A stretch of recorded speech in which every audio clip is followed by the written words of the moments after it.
Oh boy, I've gone and done it now. This is one of my favorites from way back.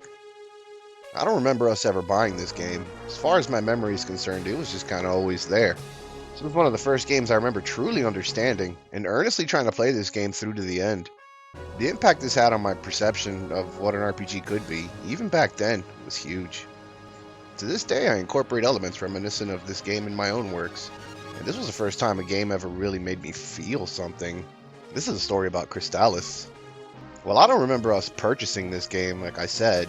I do remember the first time seeing it played. Nothing so specific as an exact date or what we were wearing. Truthfully, I'm not even sure what house we were living in at the time. My brother was performing the honors of christening the new cartridge, and I was as eager as ever to see what it was. The new game was an event back then, but not in that new major release way. It was a smaller and more personal affair, a private event between the people who were actually going to play the damn thing. I remember seeing that intro and being floored. The game starts with the bold choice of designating a specific date for the events of the game. In the far-off future of October 1st, 1997, the world has the audacity to end.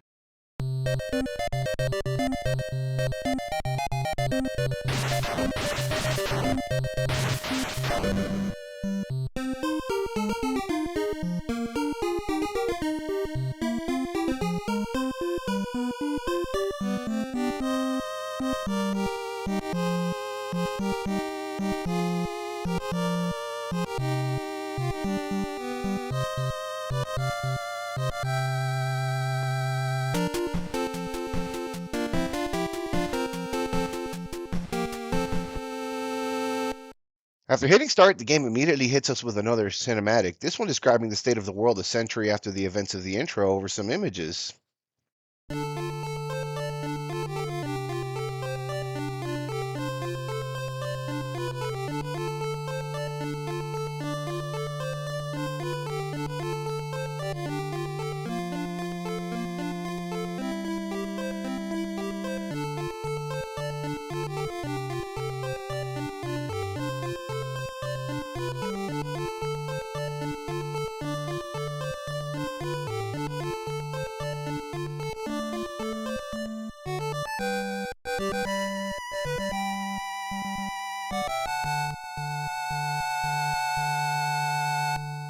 This is a really nice touch as far as world building goes. Not too many games back then went through the trouble of doing this.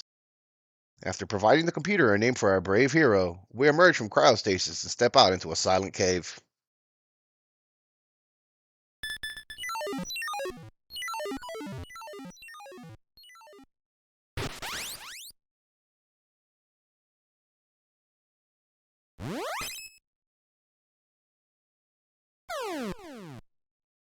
Now, as far as game openings go, there's already a fair bit to look at here.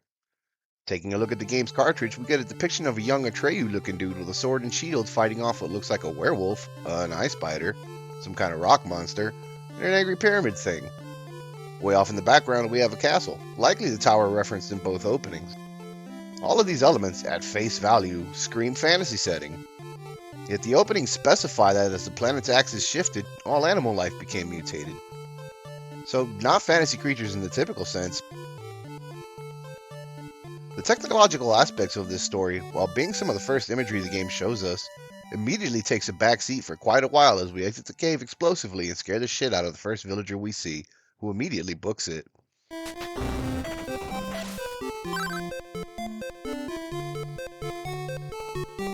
We emerge in a small town, and a tiny child happily informs us that we are standing in the village of Leaf, a quiet little town at the edge of nowhere. She also warns us that there are great dangers outside of the town, and politely requests that we be careful.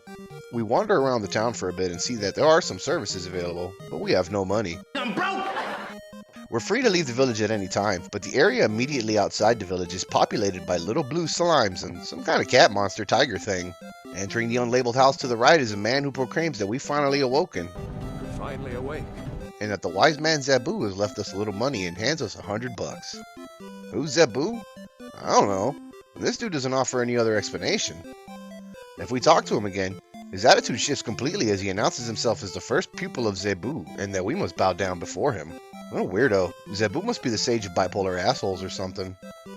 There's also a shed with a bunny in it, but he's busy just being a little guy. the house the shed is attached to holds the village elder, who, after confirming that we're the one who emerged from the cave, says that they were foretold of our arrival and that we are their last hope to defeat evil. He then hands us a sword and says that there are other swords which will guide us on our quest. With that, we receive the Sword of Wind. In a page straight out of Zelda, the sword allows us to charge up a projectile attack in addition to just plain old stabbing. After spending Zebu's stipend on some armor, which in a really neat twist is visible on our character, we head off to stab some critters. Before leaving, we also bump into the villager we scared the shit out of, who informs us that the mysterious Zebu has been having a hard time with the guard at the windmill, who's always sleeping apparently. This is what amounts to receiving a quest in Crystalis. Reading what could very well be a throwaway line of dialogue about some asshole taking a nap. Make a note of this as we move on. We step outside, target our first blue slime, charge up our sword, and proceed to atomize the poor thing. I don't know what I expected the first time I ganked the monster in this game, but them dissolving to smithereens Thanos style was not on my list. It also drops a shiny coin worth $1. Not bad. We also get some experience, because this game has a leveling system. It's nothing complicated, just raising our stats by an arbitrary amount. We head north through the valley, killing a tiger monster thing and finding out that it rewards us $2 against the slime's 1. We quickly begin farming them for the 80 bucks we'll need for a shield that looks an awful lot like a turtle shell. To the north we see what might be the windmill we were told about, as well as a blocked cave entrance. To the left of the map is a cave, and upon entering it we hear some pretty nice music, and, after following the cave for a bit,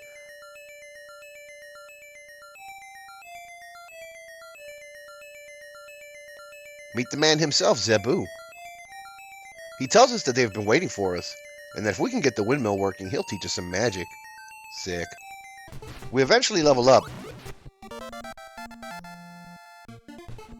and the benefits immediately become clear. It now only takes 1 projectile to drop a tiger thing instead of 2, making the grind go a little quicker. This feels nice, as the game immediately demonstrates that yes, leveling is worth the investment. Crystalis really goes out of its way to show the player that it's not just trying to be a Zelda clone, but maybe something a bit more. Finding another cave entrance to the right of the windmill, we enter in and find that sleeping jerk the villager told us about.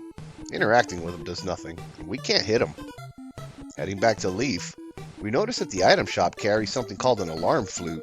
Sounds like it'll do the job. Heading back to the cave, we wake him up.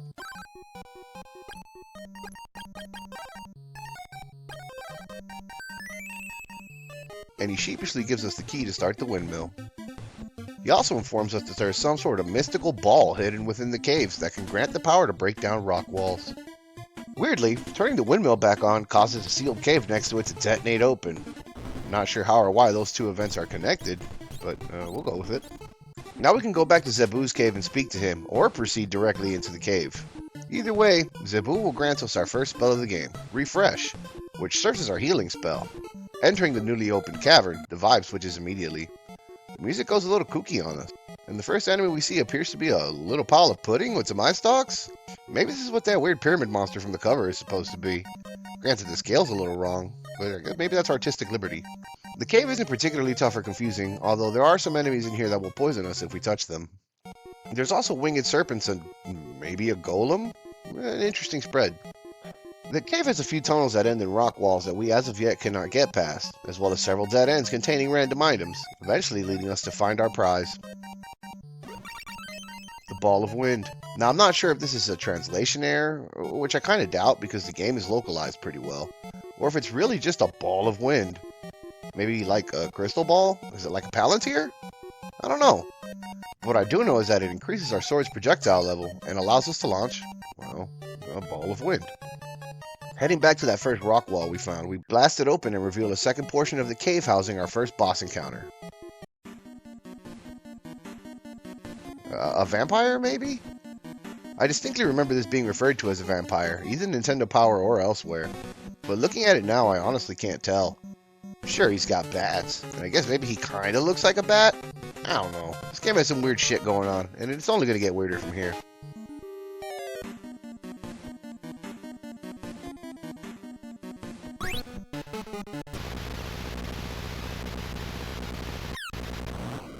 Defeat the boss and be rewarded with some rabbit boots, allowing us to jump. This has its uses in some places, but it's mostly just fun to do. Push past the vampire's den and we exit the cave and find ourselves in a new part of the map. South of the cave exit is the town of Brynmire, and upon entering it... Brynmire? I'm gonna say Brynmire. And upon entering, we speak to a man named Akahana.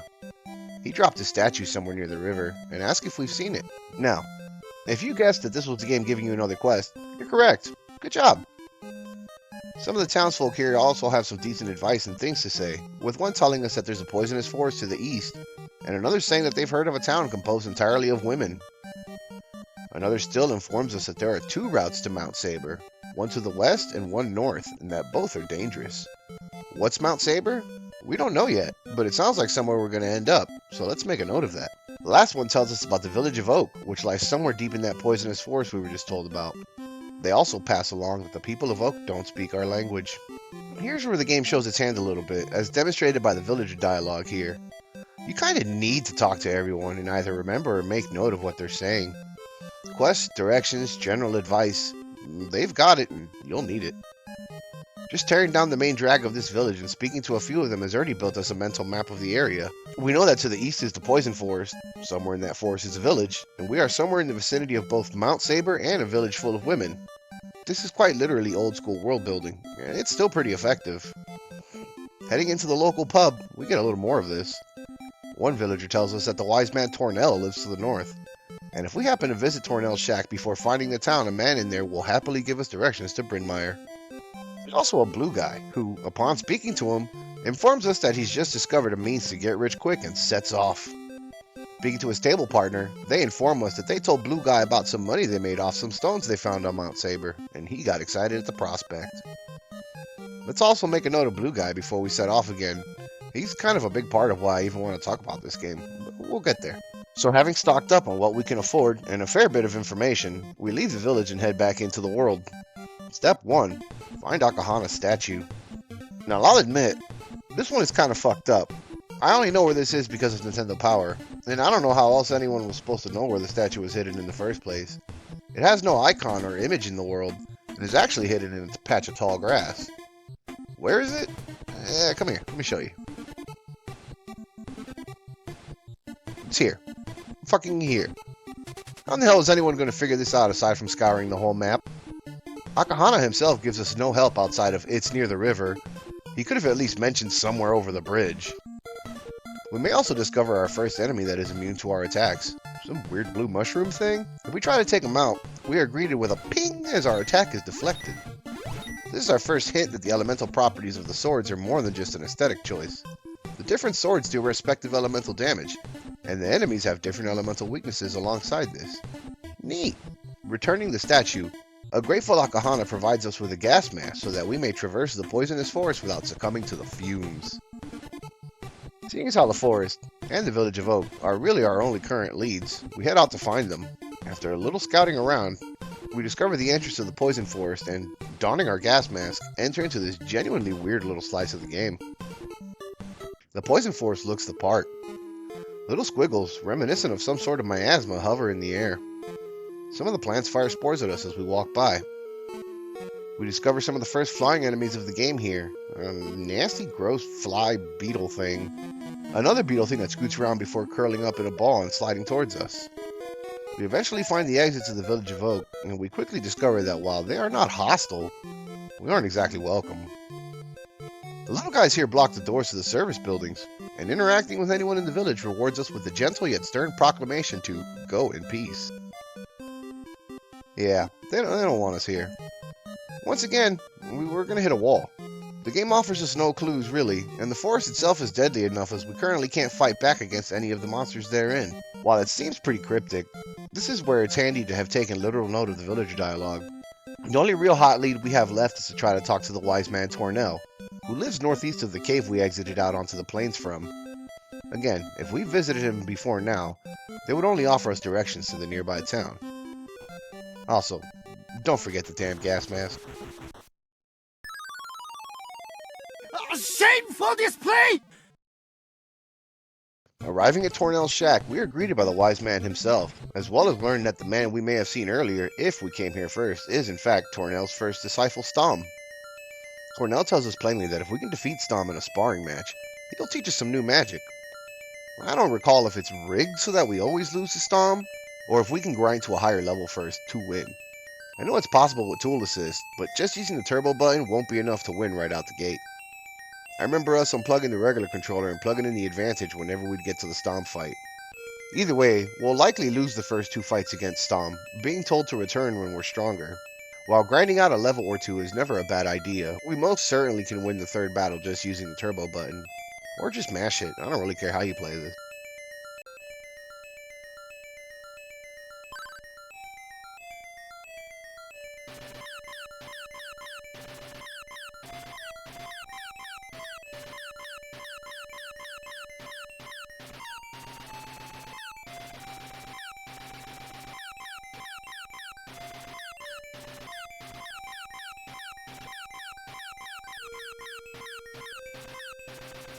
Defeat Stom and learn telepathy. This will allow us to speak with the villagers of Oak, as well as allow us to contact the sages for help or advice.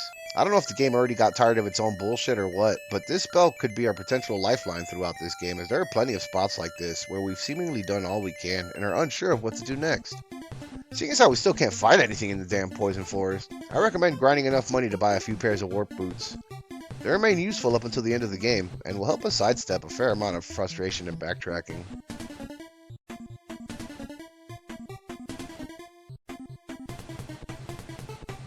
Returning to Oak and using our newfound skill of telepathy, we discover that the Go in Peace stuff was a bunch of bullshit. These guys outright hate us. Still, there's gotta be something here. We start roaming around talking to the different critters until eventually we discover a villager who has lost their son somewhere in the forest. Sounds like our way in with these hostile little guys. Donning our gas mask, yet again, we plunge back into the poison forest to find and rescue the little guy. Finding him isn't too hard, although the forest still remains dangerous as we still cannot fight back. Dodge the plants and bugs and get this young man home to become a hero to the people of Oak. They still don't like humans, but we're okay. We're one of the good ones. The Grateful Mother rewards us with an insect flute, and a nearby villager tells us that it can call a powerful creature. Sounds like our next boss fight, perhaps. Visiting the village elder proves just as fruitful, as he informs us of several things. 1. He lets us know that they are dwarves, which was not something I remembered prior to this playthrough. 2. He tells us that they are being threatened by a terrible creature that cannot attack the village because of an item they possess but cannot use. He gives us said item, which just so happens to be the Sword of Fire. Maybe now we can defend ourselves in the poison forest. Equipping our new stabber, we plunge back into the gross nasty stink forest and grind a level or 2.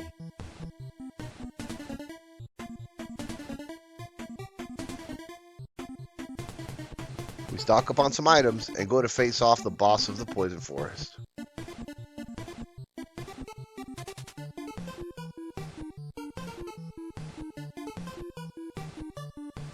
Finding the giant clearing, we use the insect flute and summon a huge gross bug thing that is firing something at us. No real clue what it could be. Rocks?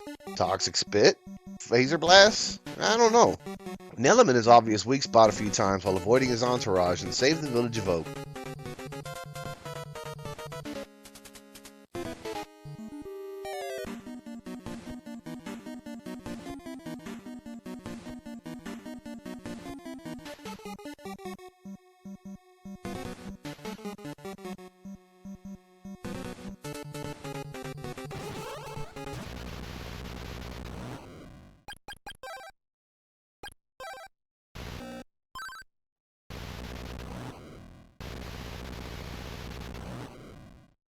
In addition to receiving the Ball of Fire, right now, you're probably thinking that the Ball of Wind lets us fire a Ball of Wind from our Sword of Wind, so the Ball of Fire has got to let us shoot a Ball of Fire out of our Sword of Fire, right?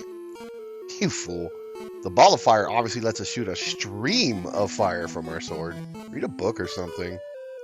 If we consult our list, the only things we have left are the Village of Women that we still haven't found, and Mount Saber.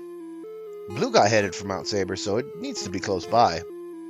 We're also told that there are 2 entrances, one by the Poison Forest, where a voice helpfully declares that we are not strong enough to proceed in that direction, and blocks us from continuing. The other entrance then, located in the southwest, is our best bet. With that, we press forward to Mount Saber. The mountain immediately established itself as a hostile place.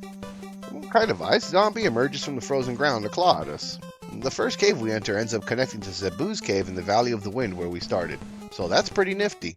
Now, it's not explicitly stated, but what we're even doing on this side of Mount Saber is looking for the Tornado Bracelet, the final upgrade for our Sword of Wind. After fighting our way through the minor labyrinth of caves and finding a few items along the way,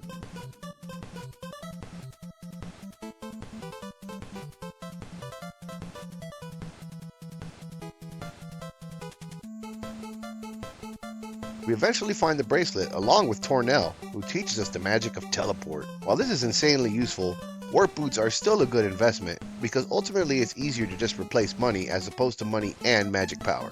We've now finished with this side of Mount Saber and are once again kind of left floating in the breeze. The game hasn't signposted our next step at all, and the only thing left on our list is the Lady Village. We haven't found that yet. Maybe telepathy will help. Nope. Zebu makes mention of the Bracelet of Fire as the next upgrade for our Sword of Fire. Tornell prays for our safety. Asina, whoever that is, looks forward to meeting us, and Kensu, whoever the hell that is, wants us to shut up. Nice. Thanks a lot, mystical sages. Maybe seeing the wise person face to face will make a difference? Using the cave connection to Zebu in the Valley of the Wind, we return and he cryptically informs us that something has happened in the village of Leaf, and that we should return there. We return to Leaf and find nothing, and nobody. The shops are empty, the homes are empty, the streets are empty. Juxtaposed with that cheerful music makes for an almost creepy scene. Entering the rabbit shed and speaking to the little guy with our new telepathic powers, he informs us that some evil people came and took everyone away. While our next destination isn't exactly signposted, the only place we have left to go is that other entrance to Mount Saber, which we were previously forbidden from entering. Upon returning, we receive no such warning. Entering this side of the mountain immediately feels different. We walk through a narrow canyon with no enemies before stumbling onto a building marked as an inn.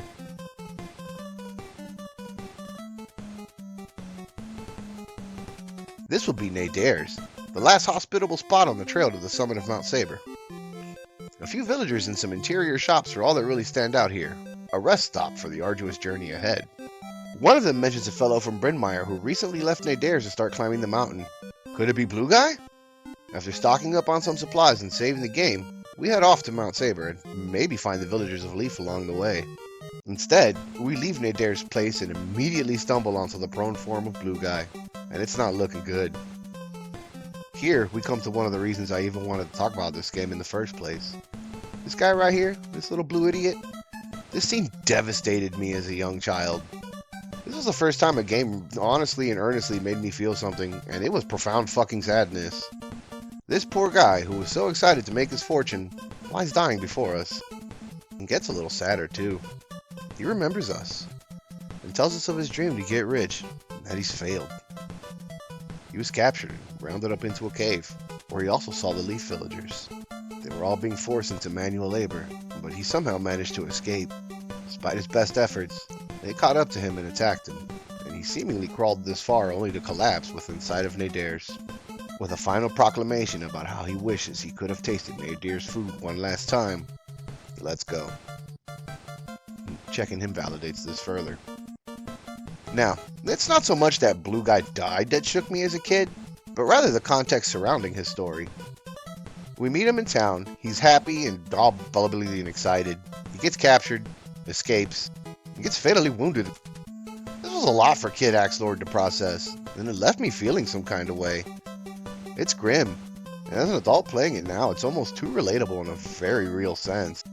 He almost represents how innocent people are lost every day simply by being in the wrong place at the wrong time. Granted, as a child I didn't have that context, just a feeling in my gut and the understanding that while yes, this was a game, this man didn't deserve this fate. Alone and freezing on a desolate mountainside, waiting for oblivion. It sticks with me even to this day. Rip Blue Guy. He just wanted to make some money. We push onward, and eventually stumble on a pair of some kind of soldiers who are immediately hostile upon seeing us. Guess we know who's been kidnapping people. They identify themselves as members of the Dragonian Empire, who are comically evil apparently. That's fine. It makes getting revenge for Blue Guy that much easier.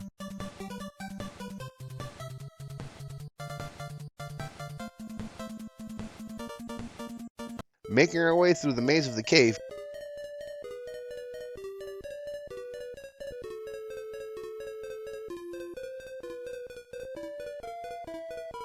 we eventually find the prisoners locked up behind some ice walls. While the villagers are grateful and even provide us with some information, the majority of the shopkeepers are less than enthused about their rescue. I don't know what the hell their problem is, and with that attitude, maybe they should stay up here mining, because as one of the villagers helpfully informs us, the Dragonian Empire is producing a special metal from the minerals being dug up on the mountain. Another tells us that the Elder is being held separately as a hostage to incentivize them to continue working.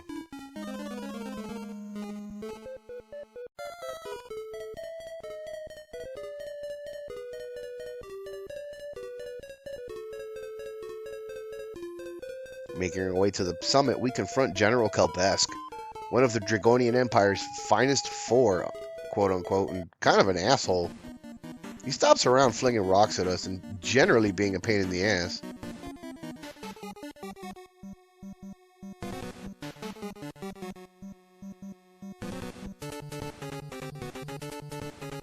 But get past him and we'll be rewarded with the Bracelet of Flame, completing our second set of elemental stuff.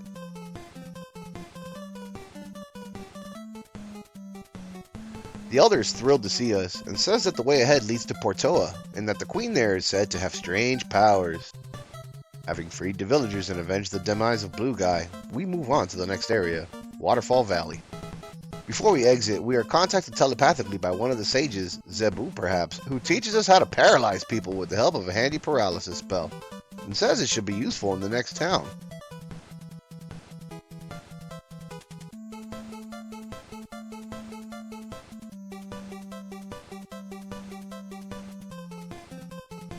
We exit the cave, slide down some ice, and see the entrance to Portoa immediately to our left. We enter, and find a quaint and quiet little town surrounded by rivers. The townsfolk are quite proud of their town and their queen, going so far as to claim that the queen's powers keep them safe from a Dragonian invasion. Another claims that the water from Mount Saber provides them with everything they need to prosper. Meeting the queen is an interesting affair in and of itself. She lauds her town, while simultaneously claiming that it is too boring. Leave and return to trigger some different dialogue about how she wishes she could be an adventurer like us. Did she not get the memo that we were in cryostasis until a day or two ago, and that all we've really done so far is murder things? And eventually, at a certain point, the door guard will shimmy in front of the door and tell us that the queen is no longer taking visitors and to go away. Exploring the town, we find a few shops, a dock. The owner of said dock is out looking for his lamp. Possibly another quest? And we even hear about our old pal Akahana, who is described as a greedy fellow. He seems to have disappeared, along with some others who went to a waterfall. This is most certainly a quest, right? Again, with this game it's hard to tell sometimes. The town also holds a pawn shop, and next door to said pawn shop is a fortune teller, who isn't always in. Stranger still, the fortune teller only seems to be in when the queen is not. Couple that information with a tidbit one of the queen's servants gives us about her randomly disappearing from time to time, and I think we can call this mystery solved. The fortune teller will tell us to go to the queen's chambers, that the way will be clear. She doesn't make mention of us having to paralyze the chap guarding the door first, but details. If we do this and enter the back room of the queen's chamber, it will lead us to a cavern with a stream that we have no way of crossing at present. But upon returning to the fortune teller after seeing said cavern, she'll give us yet another different line of dialogue. Returning to the queen again, we'll have her direct us to a waterfall cave, as well as giving you the flute of lime, and says we should use it there. With all that done, we leave to begin wandering the map in search of either Akahana or an old man and his lamp. The Waterfall Valley is kind of interesting, at least visually. Completely enclosed on all sides by mountains and containing, as its name suggests, a bunch of waterfalls. We head north to the nearest one and unsurprisingly find a cave behind it. Moving through the caverns,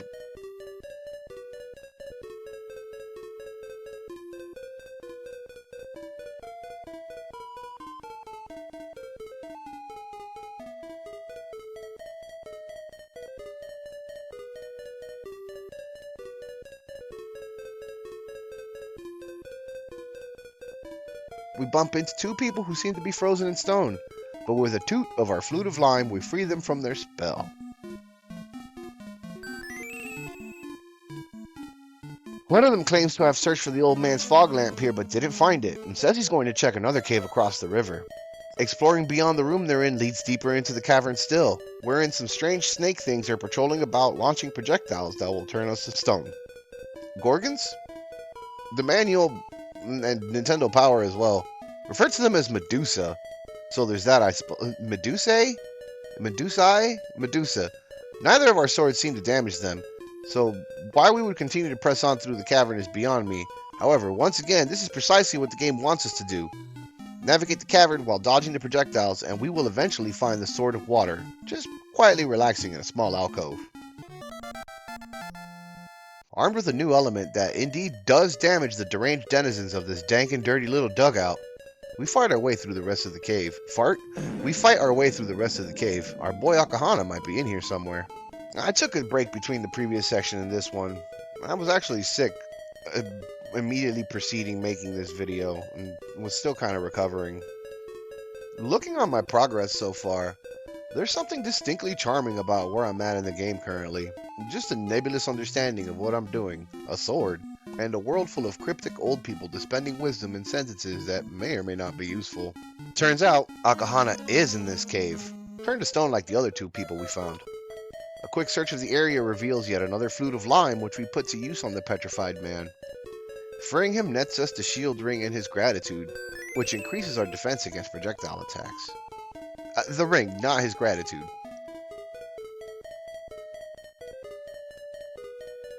Returning to Portoa at this time and visiting the fortune teller will have her direct us to another lake in the south, whose entrance is all the way in the southwest corner of the map. Arriving at the area in question, we see a quiet lake and some kind of giant tree before someone who looks like Triton, but says his name is Rage, appears out of the water. He tells us that he's been tasked with guarding this lake and the sacred lime tree for 100 years now, waiting for the chosen one to appear. After affirming that we are, in fact, the person he's been waiting for, presumably by just waggling the sword of water around, he gives us the ball of water. Alright, no wordplay or jokes or nothing this time. I'll cut right to the chase about it. The ball of water lets us shoot some kind of ice wedge or blade or something that allows us to freeze certain points of waterways to make bridges out of ice. While one can question just how safe a bridge made of frozen water actually is, I'm choosing to move past it. We immediately put this to the test on the lake in front of us, creating a path into the tree's interior where we find a setup not unlike the stasis machine we came out of ourselves. A hologram of a woman appears. Her name is Messia, and she was put into stasis alongside us. She urges us to catch up with her as we need to face Dragonia. With our new ice ability, a lot more of the map has become open to us, a fact that we need to begin exploiting immediately. We take a quick detour to heal a wounded dolphin. He rewards us with a flute that will allow us to ride him across the ocean. We'll get to that later.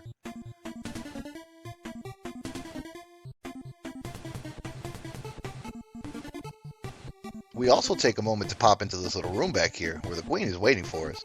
She tells us that she's actually the fortune teller, which we already knew, but then goes a step further and reveals herself to be Asina, one of the 4 sages. She teaches us Recover, which removes status effects, and says that if we can calm the angry sea, she'll teach us the magic of Barrier. With a hefty supply of antidotes and lysis plants, we set off to find the fog lamp, but before that, we're going to make a detour to pick up a plant we won't need for a while yet. It's a good thing we have all those items, because almost every enemy we're going to encounter here can impart status effects, either paralysis or poison. And while paralysis operates a little differently than usual by simply disallowing us from charging and firing a projectile, it does present a unique problem by forcing us to engage enemies in close quarters. This is almost never the right decision, so it's best to just remove the status altogether. We eventually emerge in a very green clearing. Green like what? Oh, super green, crystal, Any kind of green, like any green, like tree green, emerald green on the green. And find the Kirisa plant up in the corner before making our way back out to the valley. Now we can focus on the lamp. It's hiding in another cave, requiring an ice bridge to reach it. We return to Portoa, heal up, and stock ourselves with some more items before heading out to that cave. Now, it's at around this point that the game starts really increasing the pressure on us. Enemies will now come in mixed groups, and typically with different elemental weaknesses, forcing us to either practice some target prioritization, or continually hot-swapping our swords, which can get a little tedious. Having to pause combat, open our inventory, swap swords, then resume the flow of combat gives the mid and late game segments a stop and go kind of feel. And that staccato rhythm can really start to grind on you. For what it's worth, the max level cap is only 16, so the end of the line is very much an attainable goal. But at a certain point you'll find yourself either skipping a handful of enemies, or just avoiding combat altogether, and only grinding when you find a prime piece of real estate with a few high value monsters of the same affinity. More enemies start having projectiles as well.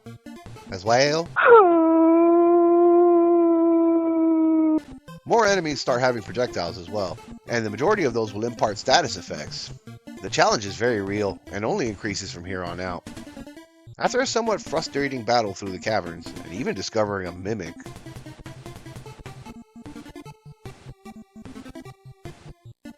disgusting, we will eventually find the fog lamp, battle our way out, or just use some warp boots if you got them.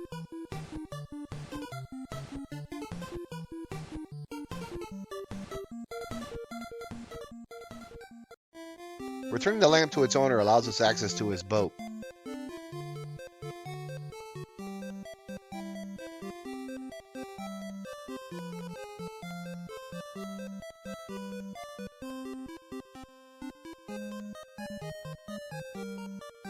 Which in an almost comedic turn we ride for precisely one screen to allow us to use the shell flute and summon our little dolphin friend.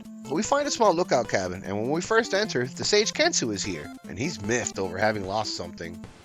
I kind of forgot to hit record, and to my chagrin when I re-entered the cabin he was gone. My bad.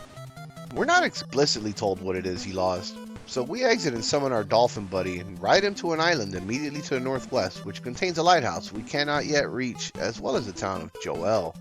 No, Joel? I'm gonna say Joel. It's a cozy little place, although the other tells a slightly different story. He says that a sorceress came from an island to the west and demanded a female sacrifice, and that a woman from Portoa came and took the original sacrifice's place. He also says that his cousin Clark went off over that way and hasn't returned yet. If you thought that anything that happened before was cryptic, you ain't seen shit yet. Stock up on items and we voyage on. A quick detour to a cave in the south. These are actually the caves we rescued the dolphin at, and thus serves as an alternative entrance to Portoa, and find a love pendant floating in the water. We head for the island to the west, hopefully to save Clark and his potential female sacrifice. The island just so happens to be called Evil Spirit Island, so that bodes well for us. The entrance to the island is guarded by a small army of jellyfish. We farm them for the easy XP and make our way into yet another cave. Kind of a pattern here. Here we face a low-density mix of winged serpents that can paralyze us, as well as these weird flying things that almost look like little Shoggoths helicoptering around. In addition to some red mushroom guys. After being paralyzed several times, and going down a few dead-end paths, we emerge into a dilapidated town littered with headstones and non-hostile zombies. Welcome to, I shit you not, Zombie Town. In the basement of one of the houses, we find Clark, heroically cowering in the corner while explaining what happened. He claims there's a sorceress in town who turned everyone into a zombie. He tells us her name is Sabera, and that she's very clever. After bidding us to take care, we press on. We enter the ominous fortress at the north of the village, and enter into an even more ominous corridor lined by what I assume to be gargoyles. The fortress is packed with Dragonian soldiers as well as harpies that like to swoop down on us. And a moment to discuss the flying enemies, if you wouldn't mind. I hate these goddamn things, and they only get worse as we go on. Their AI improves as we move through the world, and what started with them trying to buzz past us simply evolves into a pest with homing capabilities. Some fire projectiles, and one variant even fires them in bursts of 2 or 3 that aim to land at your escape routes. As in, it fires a spread that lands on multiple sides of you, making evasion require good reflexes, preferably better than mine. A few of them, upon death, explode into expanding clouds that impart status effects as well as damage. These are seldom alone, and usually in the company of a few ground-based monsters. And like I said before, I hate them. And that hatred only grows when you inevitably discover that the game loves to throw them at you during what amounts to the game's platform segments. We're getting there. Here we stumble onto a known friend, that weird vampire thing from Valley of the Wind. He's a little tougher this time, a little faster, but ultimately still the same weakling.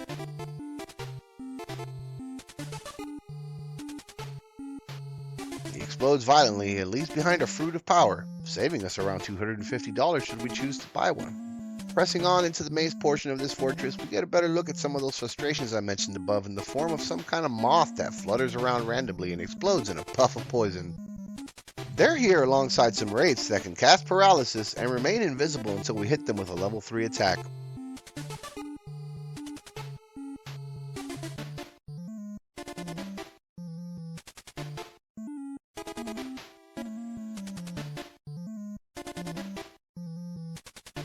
Running out of magic, we retreat to a local supply shop or 5 to try and set ourselves up for the task ahead. I must also shamefully admit that up until this point I hadn't used save states, but after a few frustrating death loops that we'll see coming up, I decided to spare my sanity after realizing that I'm not 8 anymore and I don't have anything to prove. Made it about halfway without them, sue me. Making our way back to the Zombie Town Fortress on Evil Spirit Island, we jump back in and try to grind a level while we're here. We eventually come upon moving platforms with pitfalls below them. Unsurprisingly, the ledges are swarmed with enemies in the hopes of knocking us off, making us waste time and resources as we trek our way back. After hitting level 11, we return back to the towns to resupply again. Returning, we face off against Sabera, and this is where my cowardice won and I made my first save state before facing her. She starts the encounter disguised as Messia, the girl from the other cryotube. She claims Sabera is behind her, but if we smack her around a little bit, she comes clean and the fight can begin.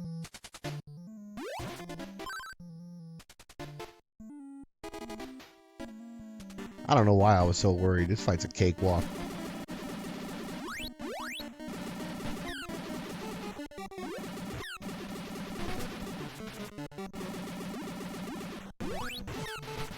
Defeat her and she pulls Messia out of her pocket and gloats over still having captured her before skedaddling off.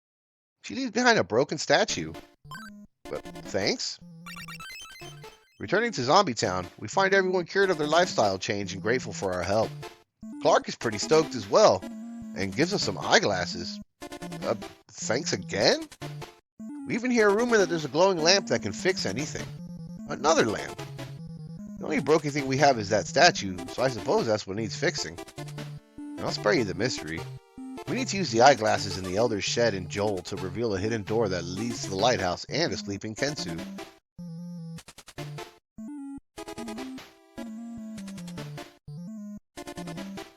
How are we supposed to know that? I don't know. No one mentioned it. Speaking as how the alarm flute woke the sleeping windmill guard, we use it again to wake Kensu, and he storms off, wishing us a horrible fate and leaving us the glowing lamp. Using this glowing lamp turns the broken statue into the Statue of Gold, an idol we were told needed to be placed at the sea shrine to the west in order to calm the angry sea and allow us passage to the north.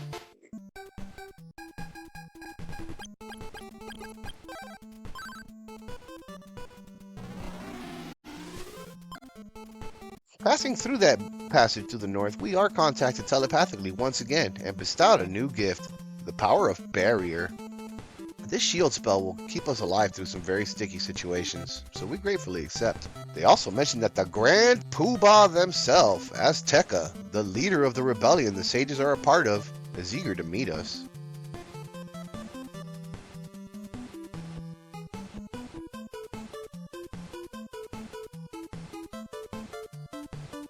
We arrive in the town of Swan, where we are tasked to find Kensu by our old buddy Stom, who is hiding in a shed, and asks us to bring Kensu to Chiron, where his power is needed. Where's Chiron? I'm glad you asked. Chiron is hidden inside Mount Hydra, our next destination. What's Mount Hydra? A mountain. I don't know, no one's mentioned it yet. First we need to sniff out Kensu. He can be found by paralyzing the only stationary person in the tavern,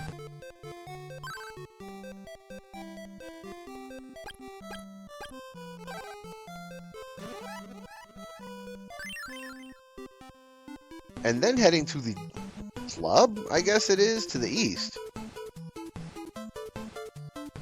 After paralyzing him, he bargains with us, and asks that we find his pendant in exchange for some new power. We already found the damn thing. That's the love pendant. He says it was a gift from Asina as a symbol of her belief in him. With that exchange complete, he grants us the power of change. This allows us to take one of several forms, which has its plot uses, as well as letting us get some unique dialogue at certain locations. Before we head to Mount Hydra, though, we're going to abuse this new power a little bit. Now, if you recall, there's still one place we learned about, but you haven't seen. That all-women village. It's actually just south of Bryn Mawr, but offers us nothing of value until we either have paralysis or change, although we'll need change to get everything the town has to offer.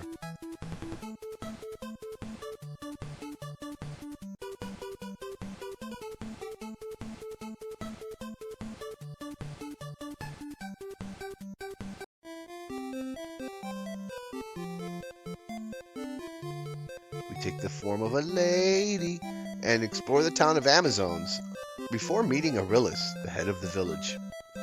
We hear that she's looking for a specific plant, and even where that plant can be found. Lucky for everyone involved, we already grabbed the Carissa plant earlier. The head huntress rewards us with the Bow of the Moon, an item which we will need. We detour into her basement to abscond with the Blizzard Bracelet, upgrading our Sword of Water to level 3 and granting us a weird expanding and contracting circle of giant snowflakes or something. It's a weird interpretation of a blizzard is all I'll say about it. Rest, resupply, make our way to Mount Hydra.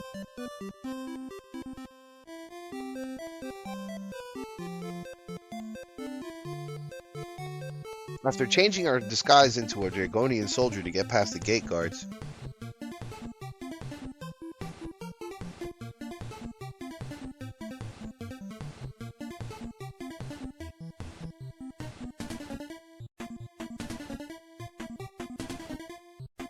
we emerge on the plains of Goa, a large central location that links all the endgame areas together. The plains themselves are populated with scores of Dragonian archers, as well as a much stronger harpy that fires those homing projectiles I mentioned earlier.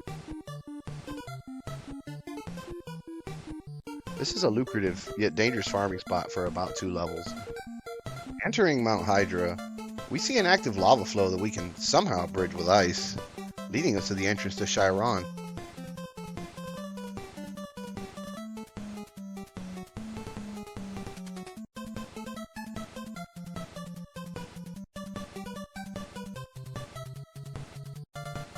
The guards won't let us in as they don't know us, so we have to change into Stom in order to be allowed in.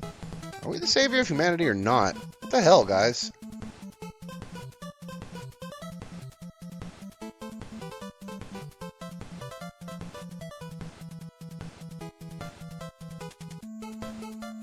We enter Chiron. If this is supposed to be the heart of the rebellion, it doesn't give the impression that it's going so well. The music is really somber, and few people are walking the streets. The first villager we see tells us that the rebels come here to be trained into sages, that the village is no longer safe from Dragonia. Akahana is here as well, and he tells us that he's ended up in Chiron after returning home to his town of Goa and discovering that the people there have changed, and it made him uncomfortable. We enter a building and see Tornell training 3 new fighters. He says that their numbers are dwindling due to the new armor Dragonia is making out of the minerals from Mount Saber, and that they are outright losing the fight, and their medical staff can't keep up with the wounded. This is pretty bleak, and an accurate representation of a fringe group on the ropes after suffering multiple losses. He says that the enemy is close, and bids us to be careful. Another villager informs us that Asina has been tending to the wounded, and Asina herself tells us to go meet Zebu in the village's temple. Stom is also nearby, and gives his opinion on the new trainees Tornell is overseeing. It isn't high praise, and he's genuinely worried. The whole atmosphere of this section hits differently, in a way that feels less like hope and reads more like anxiety and tension. Zebu points us towards the last sword we'll need, the Sword of Thunder. He says it's located in the Temple of Styx, located further up Mount Hydra. He says they haven't made a move on Styx because there are evil spirits there that keep them from invading, and hands us the key. Styx represents another drastic step up in the difficulty. Even the way 2 Styx is pockmarked with some horrible enemies. We are courteously introduced to what I call Betties, because they roam around swinging a chain in the air.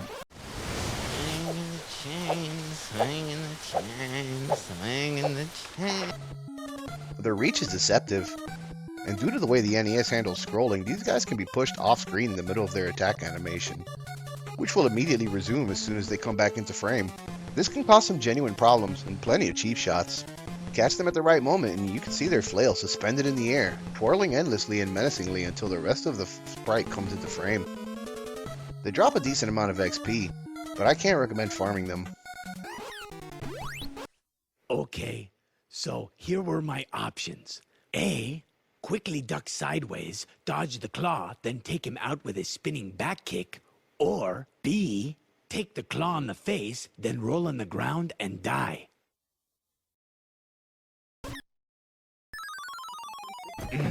Should have gone with A. Oh my god, bro. We make our way to Styx and use the key to open the gate.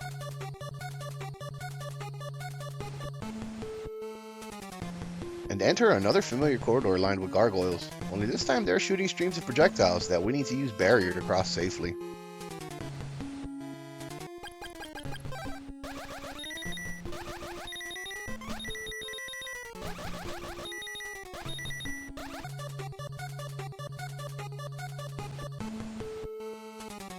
A couple of critters we can't harm yet roam the halls. We'll need the Sword of Thunder for that. Once again, we wiggle our way past the enemies until we eventually find the sword.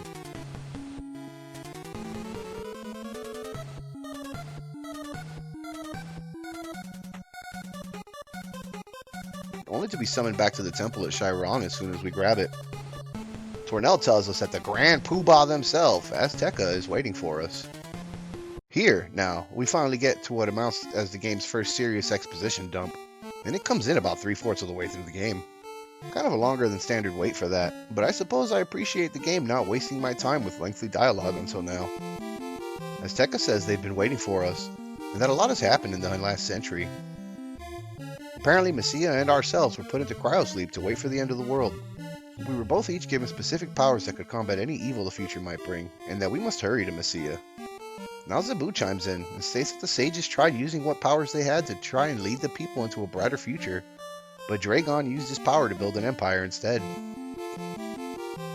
He claims that Dragon hid who he was, and lured the 4 best warriors the sages had into his realm of darkness. These being General Kelbesk, Sabera, Mado, and an as of yet unnamed 4th. Tornell pipes up and adds that Azteca isn't sure of the extent of Messia's power, but that Dragon is still trying to use her to further his influence on the world. Asina adds that the people were told of Messia and ourselves as legends to inspire hope, and that if we don't destroy Dragonia, the world will fall into despair.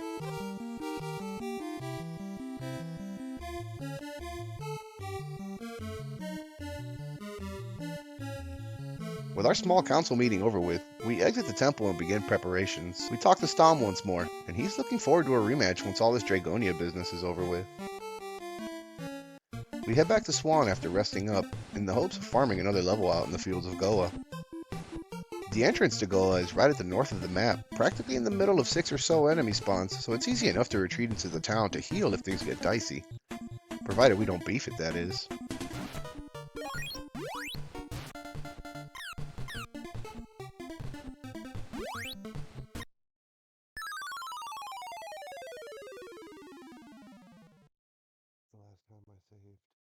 After leveling up, we aim towards our next objective, the Fortress of Goa, the veritable heart of the Dragonian Empire itself.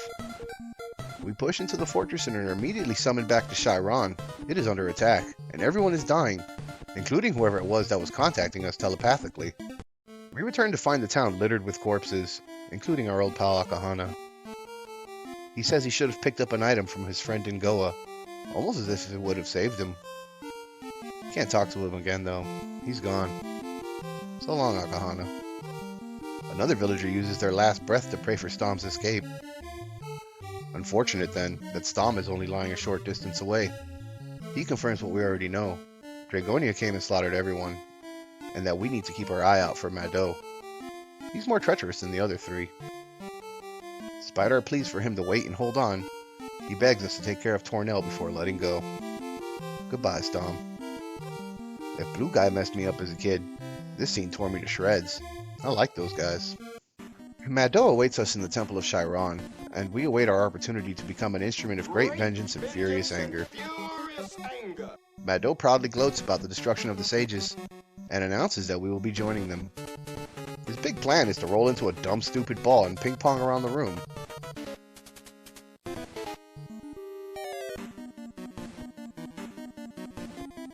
And with the blizzard bracelet a few times, and he zigzags away, reminding us that they still have Messia and whatever is left of the sages. I know the game has been calling them wise men, but Asina might likely take offense to that, so I'm going to keep calling them sages. He leaves us a treat, the Ball of Thunder, and a return to form. This lets us fire off a spread of balls of thunder. You useful. And if we angle it right, it can hit an enemy with 2 at a time, for fun and extra damage. With our business in Chiron forever concluded, we leave the once village, now tomb, behind, and reset our sights towards the fortress of Goa. To say that the fortress is tough is kind of burying the lead and underselling it all at the same time. A more cautious, patient, and skillful player probably could have avoided the frustrations I achieved here, but this isn't that person's video. Multiple enemy affinities in damn near every room, stronger versions of some old classics, a few new ones, some new environmental hazards to deal with, of which I never got the item to counteract it, whoops, and a ton of platform shenanigans mark every big location we enter from here on out. The first level of the fortress is a 2-story maze consisting of narrow corridors on the floor and even narrower walkways on the battlements above, and we'll need to navigate the ladder to find our way to the first boss encounter, and the start of what I'm lovingly calling the Gauntlet. This entire next portion of the game is a set of mazes with a new version of one of the finest 4 at the end of it, starting with General Kelbesk and ending with our mysterious 4th entrant. Resource management is critical here, as we only get healed between 3 of the fights, and after the 4th there's some backtracking involved before we can get healed again. I will make note of my failures as they occur. The fight with Kelbesk is a farce. Barrier keeps us safe from the majority of his attack, and it doesn't take many hits from the tornado bracelet to get rid of him. He does congratulate us at the start of the fight though. Maybe a hint of begrudging respect from our longtime foe? Doesn't matter. Mop the floor with him and move on. Did I bravely die against him? Yes.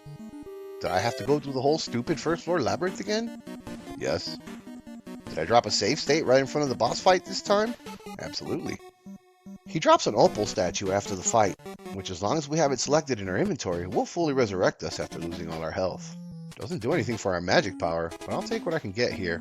Zebu is in the next room waiting for us, and he recovers our vitals and tells us that the rest are still captive. We move on to the second phase of the Gauntlet.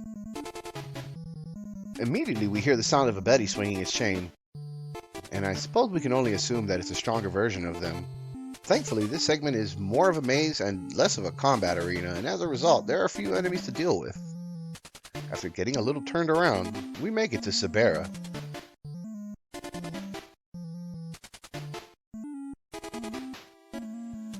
She also gives us an almost friendly greeting before starting the battle, but same rigmarole as before though. Hit her with the Bracelet of Fire and she's pretty much taken care of.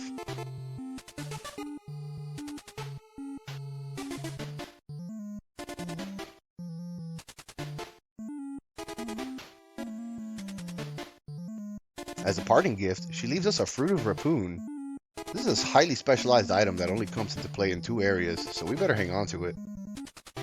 Ahead of us waits Tornell, who asks us how Stom is doing, to which we can muster no reply. He understands, and heals us up while asking us to avenge his star pupil. We move on. The third leg of this journey is where things came to a head for me. We navigate a series of tunnels laden with spikes and populated by more Medusa and some flying demons. The demons provide a nice chunk of XP, and farming for another level here is a wise decision. There's an extra opal statue here too, a welcome boon. After hitting level 14, After hitting level 14, we move on to the next floor and are promptly greeted by another damn moth, likely signaling an upcoming platform section. True to form, this area is also swarming with more wraiths, forcing us to choose whether we waste the MP fighting them or risk trying to navigate past. We need to be mindful of taking damage and, worse still, being knocked off a platform. As we will see, I fail spectacularly on both fronts, falling again and again and again and again.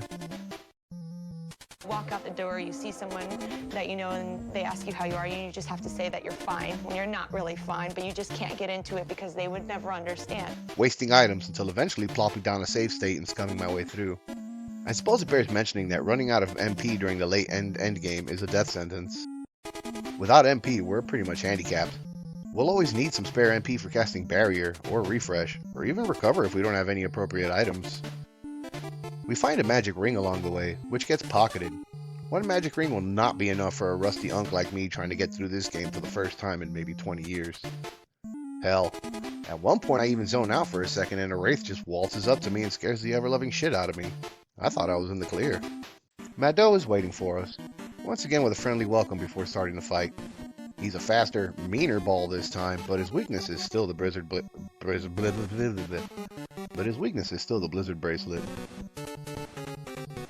Quick look at how I'm starting this fight should clue you in on how bad our situation is.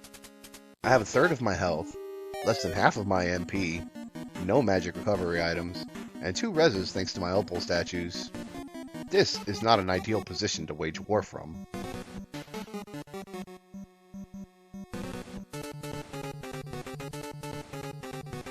We win, but it costs us one of our statues. He drops us the Sacred Shield, which is a wonderful piece of kit that renders us immune to paralysis spells.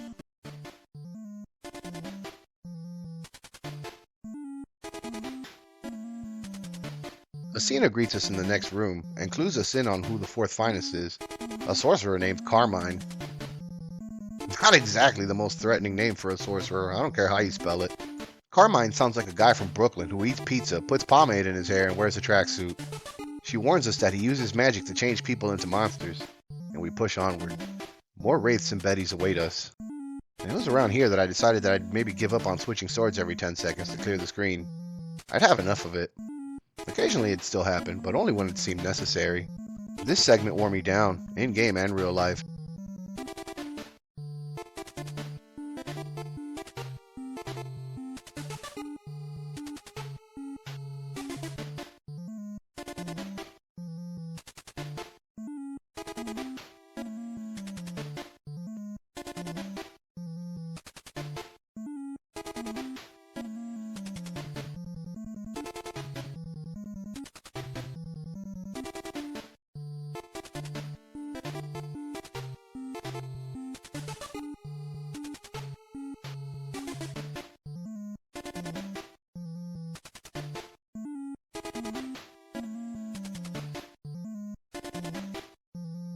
By the time I got to Carmine's, I had a sliver of health, 0 MP, and a dream in my heart, and 1 opal statue. He announces himself as Dragonia's finest, the finest, if you will. He says we look tired, and that we should rest forever in darkness. Not as friendly as the others. I fought bravely, valiantly even, but he cooked my ass.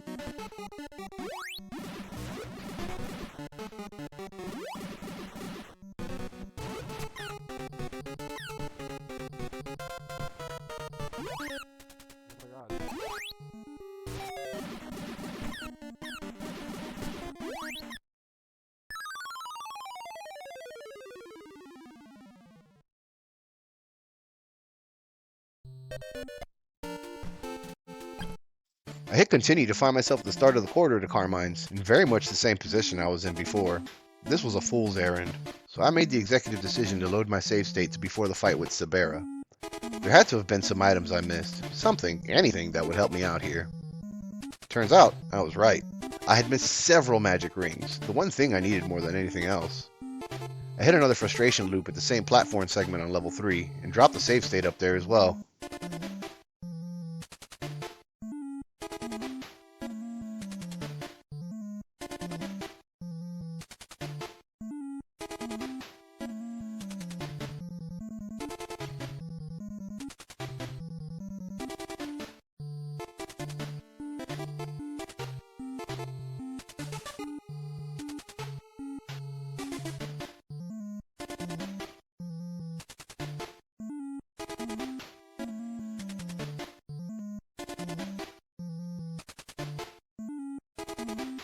Despite several reloads, I eventually made it to Mado with 3 magic rings and both my opal statues, a much more comfortable position to be in.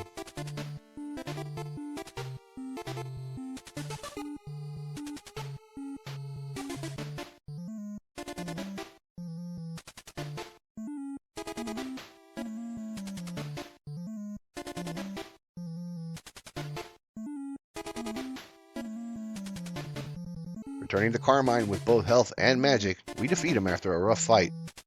His secondary projectile turns us into a little blue slime, and the only way to revert back is with that Fruit of Rapun, of which we only have 2. This adds an extra layer of pressure to this fight, and while he never turned me into a slime, that pressure still remained.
He leaves behind an ivory statue, which we'll need in a moment. There is no sage waiting for us after this fight. Instead, we must backtrack and find the last sage, Kensu, who has been transformed into a slime.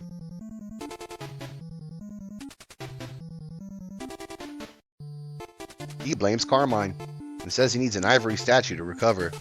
What are the chances? Seeing as how he doesn't have any hands, I guess we just kind of rub the statue on him until he poofs back into his original form and tells us that the Emperor Dragonia has taken Messia to the pyramid. What pyramid? I don't know, no one's mentioned it yet. He says Messia has the power to summon the floating tower and that we can't let him use it. He teaches us how to fly and sends us on our way. Home stretch, so I'm going to try and condense this a little further. We first take a few last-minute detours to grab some items we're missing before we head back for the pyramid. First we head to Goa, and through taking the form of the recently deceased Takahana,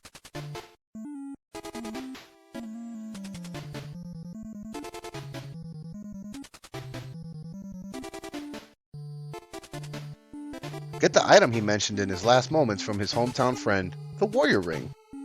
Honestly, we should have gotten this thing sooner. It allows us to fire a level 1 projectile without having to charge our sword, which in combination with the turbo button, amounts to a full auto conversion for whatever sword we happen to be holding.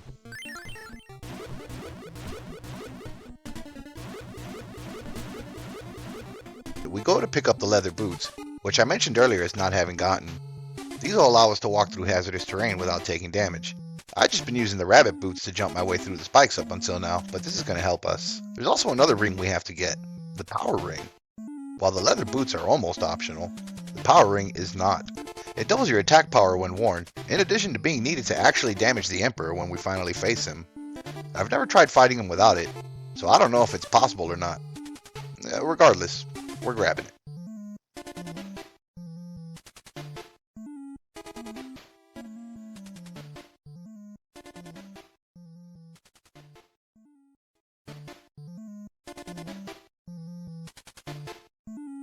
Then we return to Mount Hydra to grab the Bow of the Sun, located across a chasm at the summit.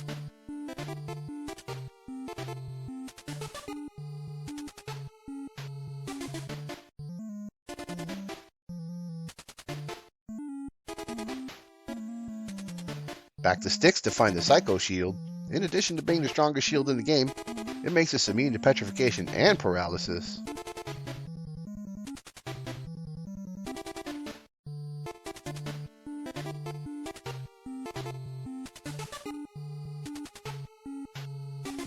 With all that in tow, we make for the last town in the game, Sahara.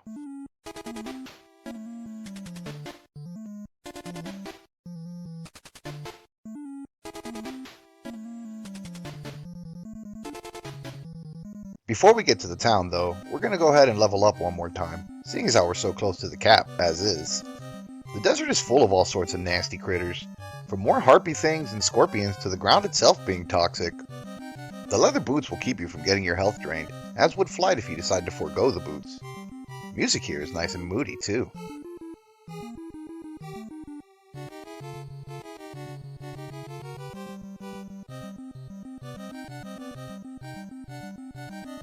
Immediately outside the town of Sahara is a field of bunnies, and through talking to them we find what used to be Stom's pet. If we head into town changed as Stom, several villagers inform us that our pet is eagerly waiting for us, and others still welcome us home. Sahara, then, was Stom's hometown. Greeting the pet as Stom, we quickly break the news to the bunny, who takes it surprisingly well for a rabbit. He gives us his pendant, which allows for magic power to regenerate if we're standing still. Further conversations with the villagers as our true selves help us flesh out some more information. Namely, that while Messia has the power to summon the tower, only we have the power to shut it down. The pyramid, while still a maze, isn't as bad as the Fortress of Goa by far. Maybe it's all the new kit we received, but by comparison the pyramid is almost fun. We eventually meet up with Dragonia, who seems surprised we made it this far, and politely requests that we show him our power. It only takes 2 level 3 thunder spells to take him out if we're max level, which we probably should be.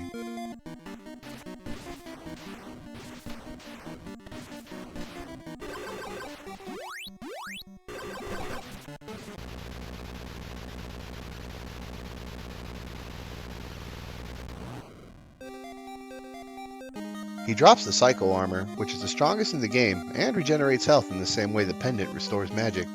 The floor then drops out from under us, and we see a wounded Azteca. He tells us not to worry about him and to focus on Messia. She's on the highest floor, but we'll have to use the basement entrance to get there. He then gives us the Bow of Truth and says we need to use it on Dragonia when we see him again. The basement entrance is to the north of the pyramid, so we just fly over there and enter the penultimate dungeon.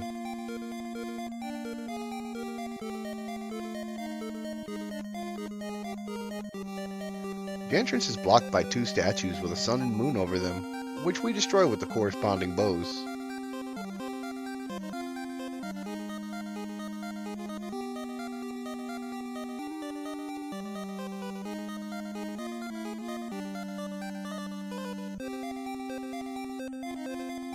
A few deaths making our way through the basement.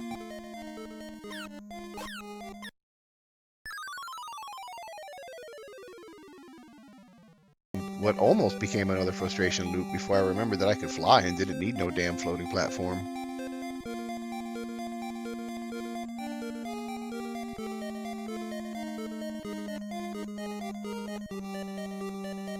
One final save state before facing Dragonia for the last time. He promises that we'll feel his wrath for taking his kingdom from him before starting the fight by lunging at us. We fire the Bow of Truth into his heart, and his true form is revealed. What in oblivion is that? He's a Dragon. I mean, a dragon. What a twist. The fight is pretty easy and kind of a letdown. Wait for the gem in his chest to open and hit him with level 3 thunder.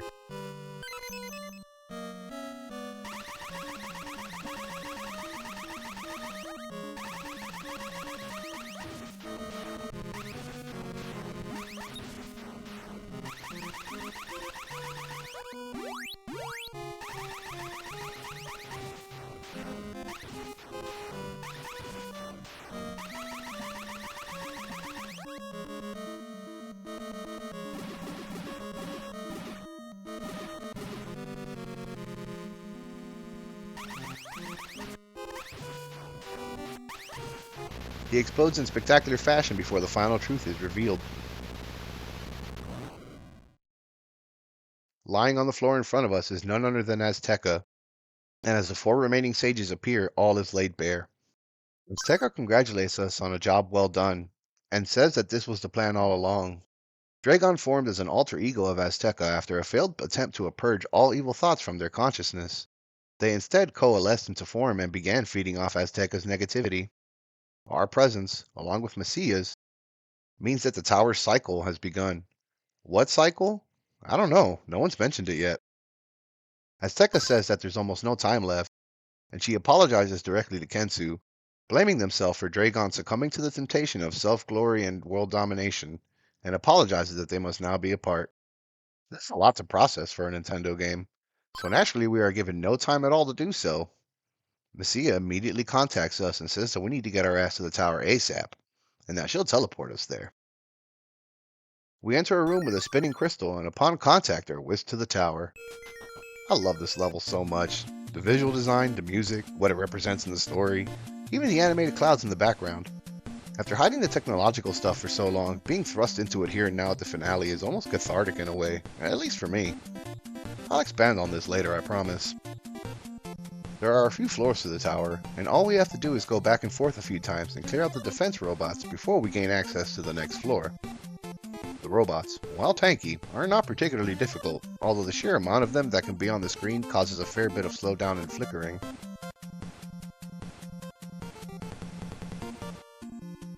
And upon opening the way to the second floor, we hear a message from the tower itself, saying that the both of us were part of a team of scientists who created the tower in the first place.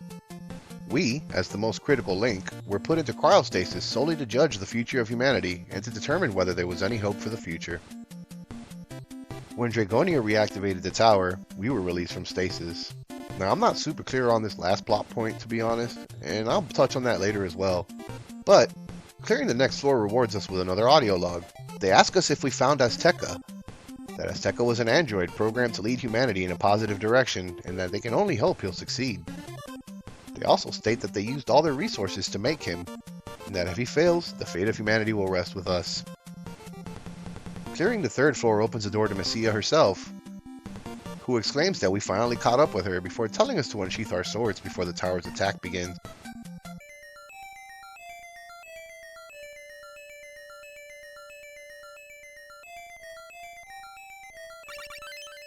She combines the 4 elemental swords into the ultimate weapon, Crystalis, and charges us with destroying the tower's central computer, Dyna. If we succeed, we are to stick the sword into the main reactor. After climbing the final flight of stairs, we receive one more audio log from the tower. It says simply that by the time the tower would be reactivated, they would no longer be around, and that they hope they've made the right call. They hope that humanity realizes its mistakes before it's too late. They bid us safety and goodbye, an echo of the past from old friends wishing us well. Entering Dyna's chamber, we are greeted with a bulbous, almost grotesque-looking machine with a very obvious glaring weak point. The warrior ring makes this a wash, sadly. I guess this is a good time to bring up this pattern I've avoided mentioning. Every boss fight suffers from this polarity of either being too difficult or a complete joke. With the exceptions of those deaths where I wasn't locked in or equipped right, the fights themselves are kind of a letdown. Even now, the big bad computer gets stomped by Crystalis in just a few hits. It's a little disappointing, and maybe my biggest single gripe about the game alongside some of the obtuse dialogue.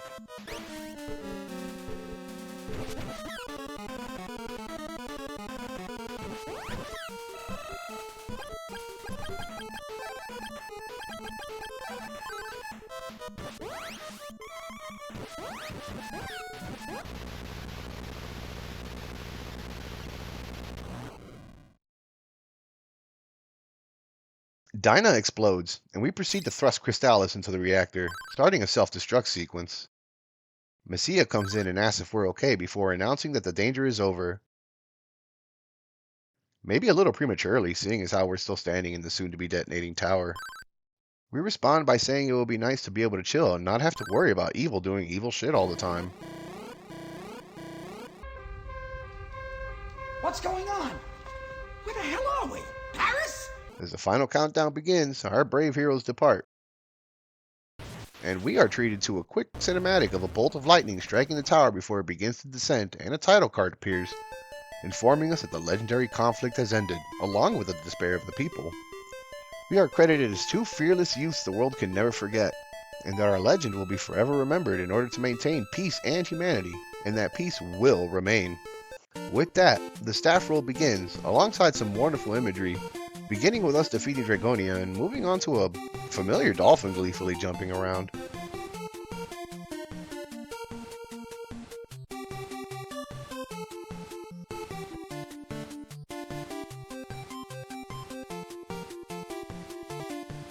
Someone tending to a crop as a flock of birds fly overhead.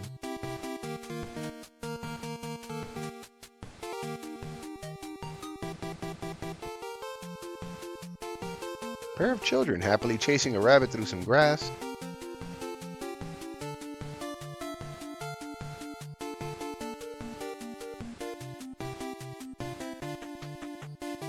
A truly Kino shot of the pyramid under the night sky.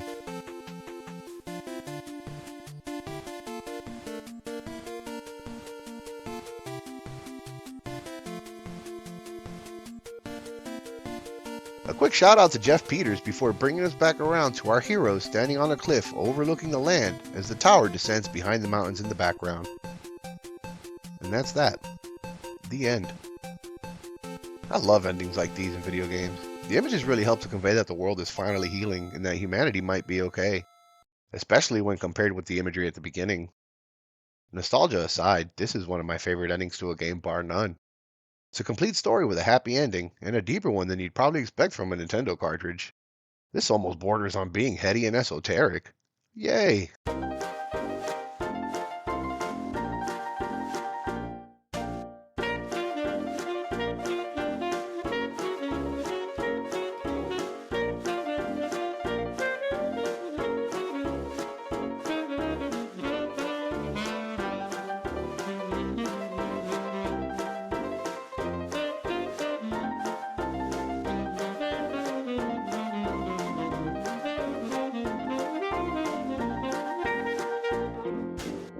While this next part is what this video is really about, I felt it was necessary to experience the game's world as it's presented to better provide contrast for everything I'm about to say and show you. I genuinely don't think summarizing the plot and the maps would have done it proper justice. I wanted you to see this run the way I did so that we could take these next steps together. Isn't that nice? So buckle up, because I'm about to nerd out. Now that that's all out of the way, I really want to get into the weeds on this. There's a lot to think about here. Let's get in there and start looking at some of this stuff. There's going to be a fair amount of inference and assumptions, but I promise I've only used the finest of logic and science to determine some of these things. Most of my assumptions are inferred from the game world as it's presented. Let's start with a quick plot summary, because the way the game lays it all out is pretty piecemeal and vague for 80% of the trip, and it's easy to lose track of some of this stuff. I may go on tangents. 100 years ago, the world ended in thermonuclear fire, maybe. And in the time since, the people have forsworn advanced technology and science and have instead kept the old ways of magic around. The surviving scientists, at some point after the war but way before the events of the game, maybe, built a floating tower as some kind of fail-safe / superweapon should it be determined that humanity wasn't worth saving. Maybe. I know, there's a lot of maybes. But I've given this intro and plot a lot of brain space, and I'm still not 100% sold on a lot of this. Now, I've been interpreting the intro text most of my life as humanity was at war and destroyed itself, but lately I'm considering a different angle. That it wasn't humanity that destroyed itself, it was the tower that destroyed humanity. This gets a little rocky because some of the game's dialogue stands against this, while some of it seems to support this theory. In particular, the text in the prologue almost makes it sound like it was humanity's evil that triggered the tower the first time. They worry that if and when evil returns, the tower is going to do it again. Also, it's questionable how the tower would be built after the world is destroyed and the planet's axis tilts and all that. Narratively, it makes a little more sense that the tower was the only thing to survive, possibly even because it's responsible for what happened in the first place. Either way, it becomes clear by the end of the game that the tower most definitely is some kind of super weapon, and I guess ultimately that was the most important thing. The scientists even built an android as a backup, making Messiah and I Plan C. Azteca, in an effort to purge their evil thoughts, spontaneously develops Dragonia as an alter ego, and sets about dismantling the sages and trying to gain control of the tower in the hopes of subjugating the world. As an android, Azteca / Dragonia was able to combine the old ways of magic along with technology, and began to form his empire with the ultimate goal of entering the tower. I'm not sure if the tower was deactivated and Dragonia switched it on, thus activating the chambers Messiah and ourselves were in, or if the tower simply detected what was happening overall and did the same, or if the tower was always on. Despite everything we're told, there's still so much mystery surrounding the tower, and that's kind of why I like it so much.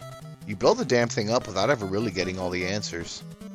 Dragon was also likely responsible for scattering the swords and associate artifacts all over the map, in an effort to delay us as much as possible, I have to assume. This also tracks, as Azteca would likely have known where most, if not all of them, were located originally. We know the rest.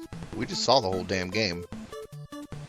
So for completion's sake, as well as for just trying to bridge some of the gaps in what I was thinking here, I played through the Game Boy Color port as well. I'd avoided it for my entire life after hearing some less than flattering things.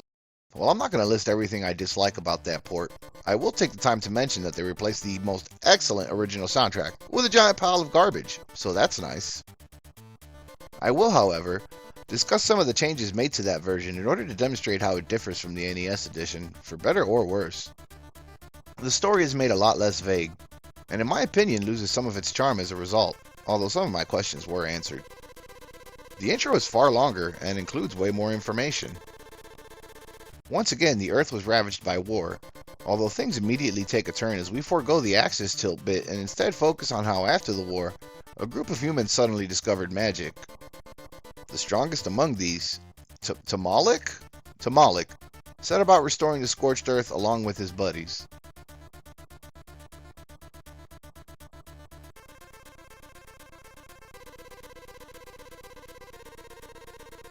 Another, more decidedly evil magician named Dragonia chose instead to combine magic with technology and began dominating the world. 4 magicians, Zebu, Tornell, Asina, and Kensu, decided to fight back and create the 4 elemental swords in order to combine them and form Crystalis. but before they could do so were attacked by Dragonia and the swords were scattered around the world. And it's our job to find them and form the legendary blade. Now, there are things I appreciate here as well as things I dislike. This newly polished story, while answering many of the questions I had originally, leaves me with a few new ones as well as the realization that maybe sometimes it's better to leave things unanswered. In reconceptualizing the story's context in order to better frame the events therein, this story lost a lot of its damn charm. Now it reads more like a boilerplate fantasy with some token sci-fi elements that seemingly fit in less as a result. In this version of the story, it is Dragonia who built the tower and plans to destroy the world, and this changes the context quite a bit. The tower goes from being this ancient, dangerous, and misunderstood relic of the past into being the Death Star. Those changes affect the story in more direct ways as well. There are no more voice logs on the tower, as there was no benevolence involved in its creation. And like I said before, this really changes the dynamic of the tower's presence overall. There was effort put into reframing this story, I just don't know that it was worth it. They even went so far as to say that it was the statues of the sun and moon that allowed the tower to float in the first place, and that destroying them grounds the damn thing. Which would be fine, if not for the tower dramatically falling from the sky at the end. Dinah is no longer the last boss, but a sub-boss you face before the final showdown with Dragonia. There's more. Azteca is no longer an android, and Dragonia is no longer an alter ego. Tamalik, the new sage introduced for this port, is described as having survived the war and is even the elder of the village of Leaf, giving you the Sword of Wind. How he ended up with the Sword of Wind after they were scattered is never addressed. In my eyes, having the nameless elder give you the sword lets you at least imagine a scenario where they or a villager stumbled upon it and they've held onto it for safekeeping.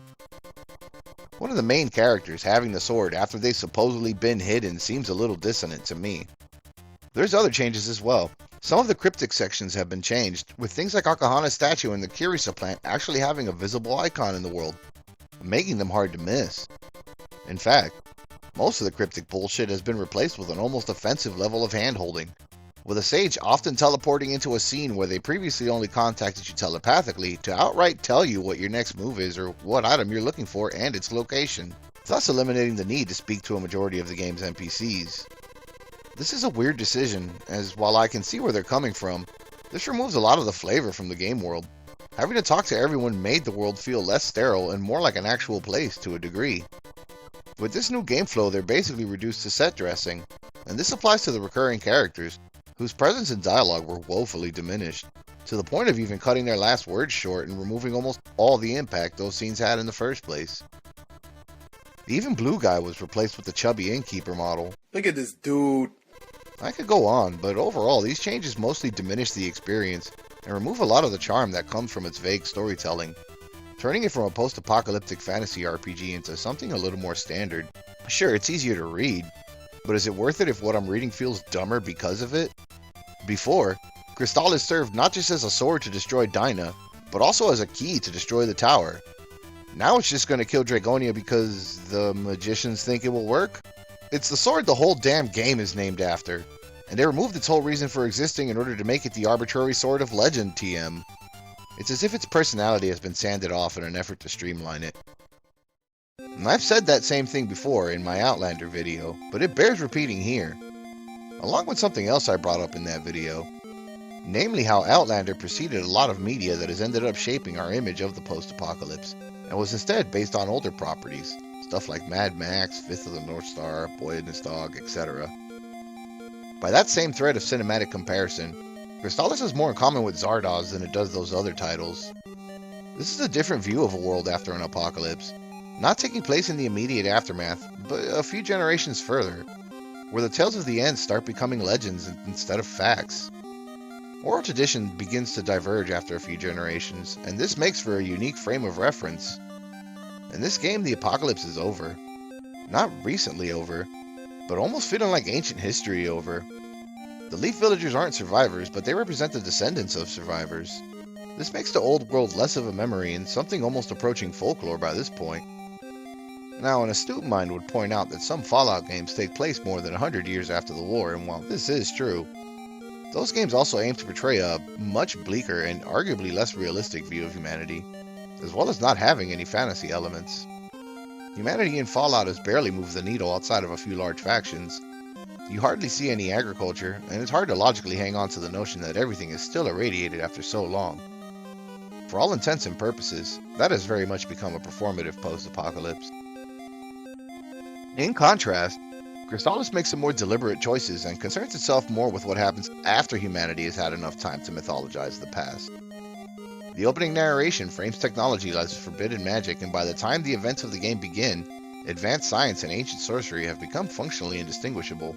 And while I accept this story for what it is, I do have some nitpicks about this part in particular. Much like my view on the tower, I also don't fully buy into the 100 years part of this, but I take my own opinion here with a grain of salt, and you should as well. As funny as it sounds, the science was a lot different back in 1990, and we didn't have as many answers as we do now. There were most certainly more misconceptions about things, and I try to bear that in mind.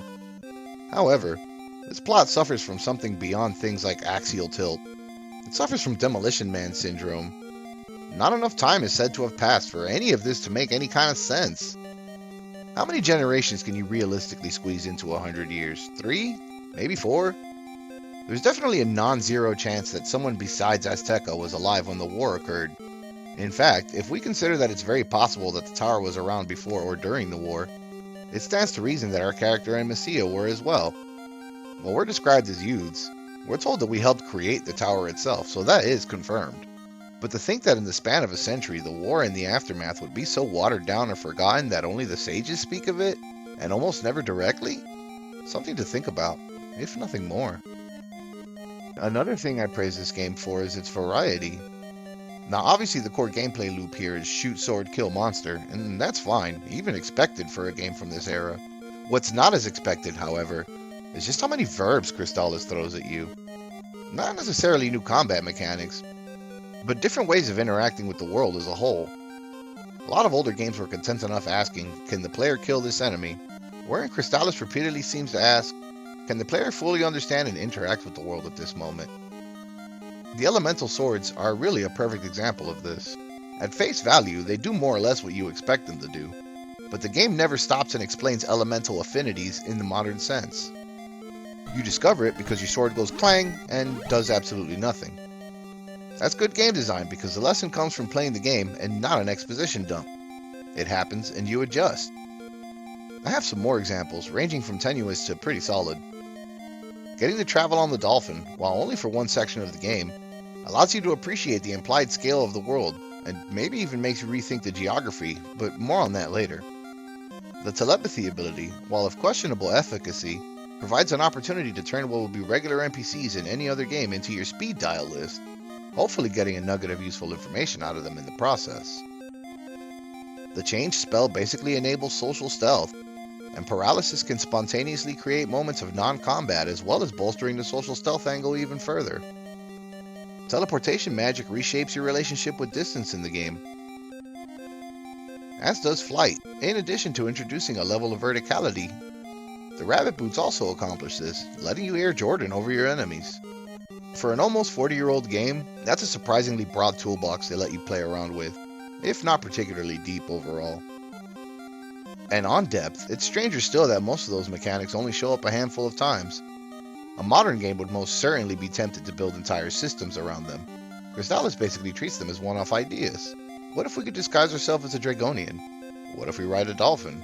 Then the whole game just moves on. There's a confidence to that type of game design that I admire. Even the often vague and obtuse dialogue serves this game well in most cases. Morrowind reminds me of Crystalis in a lot of ways, to be honest.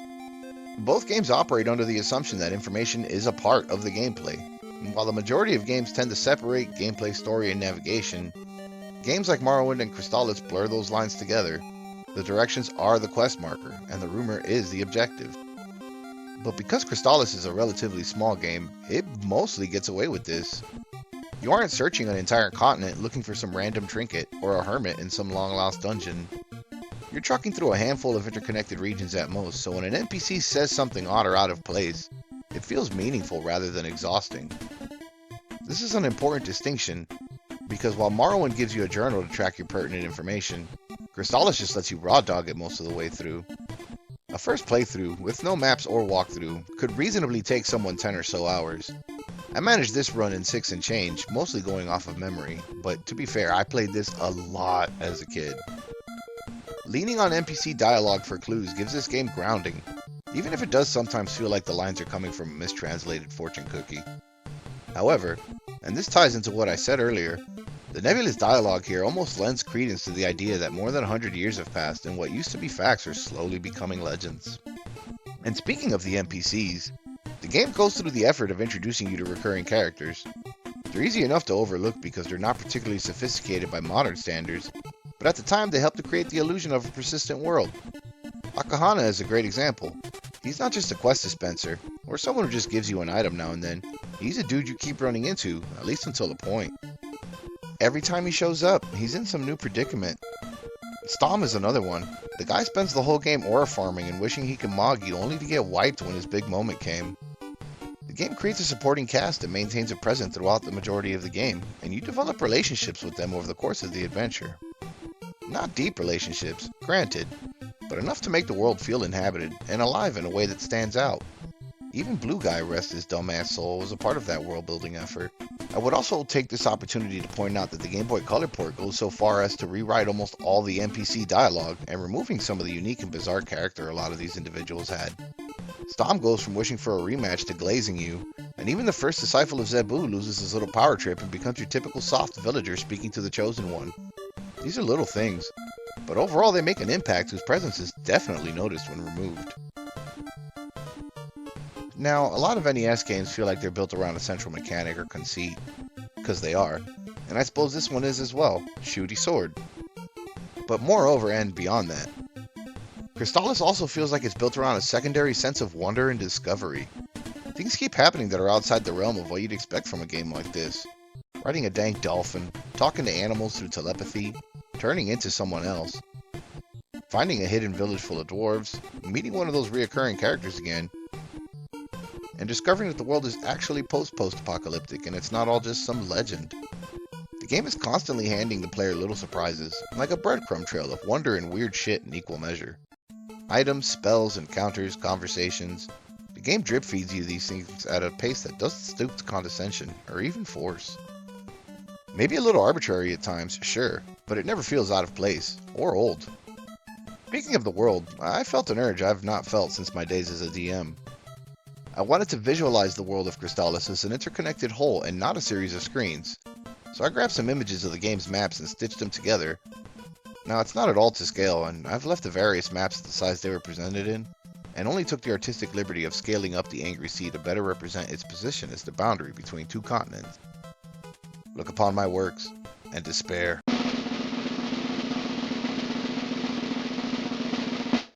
Wow. I know, but it does the job I need it to. I'm no cartographer. Another thing I'd like to point out here before we dive in is that I've omitted interior locations from the map and designated their existence with these white lines connecting the different entrances and exits of these connecting tunnels. This whole thing was annoying enough to figure out, and adding the interiors would only make it worse. If you see any leftover artifacts on the map from putting this together, go ahead and ignore those. I also didn't remove any of the annotations on the maps, mostly out of a desire not to butcher the images. Let's get into this. We begin our journey down here, in a cryostasis chamber hidden in a mountain. We exit Leaf into the Valley of the Wind, and here there are two caves which lead away from the valley, one to Mount Saber, and one past Mount Saber to the Cordell Plains. This is going somewhere, stay with me. If we take a look at the Cordell Plains, we can see that it too is ringed on all sides by mountains, indicating that it's another valley. Granted, it's a large one, but a valley nonetheless. Now about these mountains, we know that there are two entrances to Mount Saber, a western one and a northern one, and they rest on opposite sides of the valley in question. Now I'm no mountainologist, but if we consider these locations at a somewhat realistic scale, that would make Mount Saber one big ass mountain. Is Mount Saber actually one mountain? I don't know if it was slapdash localization, which again I doubt, or just respecting the memory budget, but it seems to me that Mount Saber is actually a mountain range, and should probably be called the Saber Mountains. Whether it was supposed to be or not, I can't say at all, but based on the geography as it's presented, this seems like a reasonable assumption. I find it difficult to interpret Mount Saber as a single mountain.